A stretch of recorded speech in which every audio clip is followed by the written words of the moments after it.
एक मिनिट मी सांगतो. एक मिनिट. जयंतराव जे म्हणतायत ना, असं आहे, तुम्ही असं खा की असं खा. जर समकक्ष करायचं आहे, सुप्रीम कोर्ट सांगताय समकक्ष करायचं आहे, समकक्षाचा अर्थ काय आहे? सन्मान्य जयंत पाटील साहेब ज्या खात्याचे अनेक वर्ष मंत्री होते, सन्मान्य सुधीर भाऊ ज्या खात्यात तेवढ्या भरत्या झाल्या, एकाही भरतीमध्ये कट ऑफ नव्हतं. 100% कॉम्पिटिटिव्ह एक्झामनी मेरिटवर निवड झालेली आहे. त्यामुळे हा बिल मंजूर करावं अशी माझी विनंती आहे. सन्माननीय मुख्यमंत्री महोदय म्हटले तर हा 55%चा विषय कंटेस्ट सुप्रीम कोर्टात झालाय का? फक्त सुप्रीम कोर्ट असं म्हटलेलं असावं की किमान त्यांना 3 वर्षाचा अनुभव असणाऱ्यांनाच या परीक्षा करायला परवानगी द्या.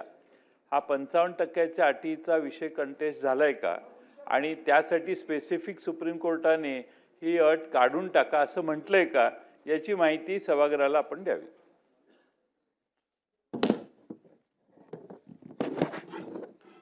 सन्माननीय अध्यक्ष महोदय, मी अतिशय स्पष्टपणे पुन्हा 7व्यांदा हा खुलासा करतो. सेम शब्द सेम वर्ड.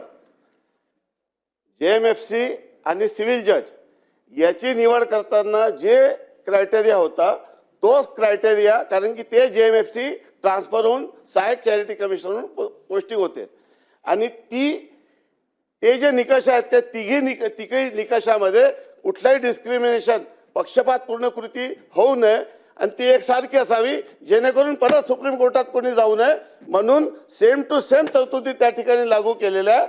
आज मी आता अतिशय क्लिअरपणे परत सांगतो की सन्मान्य जयंत पाटील साहेब ज्या खात्याचे अनेक वर्ष मंत्री होते, सन्मान्य सुधीर भाऊ ज्या खात्यात तेवढ्या भरत्या झाल्या, एकाही भरतीमध्ये कट ऑफ नव्हतं. 100% कॉम्पिटिटिव्ह एक्झामनी मेरिटवर निवड झालेली आहे. त्यामुळे हा बिल मंजूर करावं अशी माझी विनंती आहे.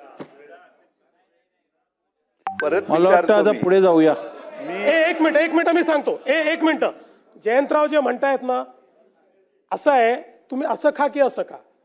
जर समकक्ष करायचं आहे, सुप्रीम कोर्ट सांगताय समकक्ष करायचं आहे, समकक्षाचा अर्थ काय आहे? पॅरिटी. त्याला जे निकष लागू आहे तेच याला निकष लागू आहे, ह्याला समकक्ष. याच्यापेक्षा वेगळं जर तुम्ही काय केलं, तिथे जर 55%ची अट नाही आहे, सुप्रीम कोर्टाने म्हटलं समकक्ष करा, इथे 55%ची अट केली, कंटेम्प्ट नाही होणार? आपण वकील आहात, बरोबर होईल की नाही होणार? होईल. तेच मंत्री सांगतायत, मगापासून मंत्री तेच सांगतायत.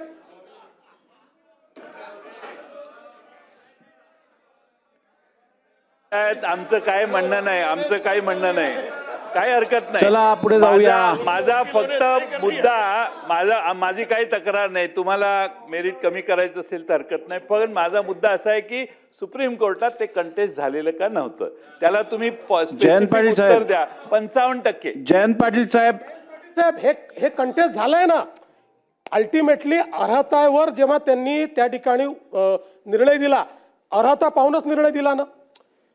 ही अट जेव्हा काढतोय सुप्रीम कोर्टाच्या आदेशाने, सुप्रीम कोर्टाने अर्हता पाहिली ना, नाही तर सुप्रीम कोर्टाने म्हटलं असतं ना की बाबा नाही, हे 55% ठेवा म्हणून, असं नाही म्हटलेलं ना.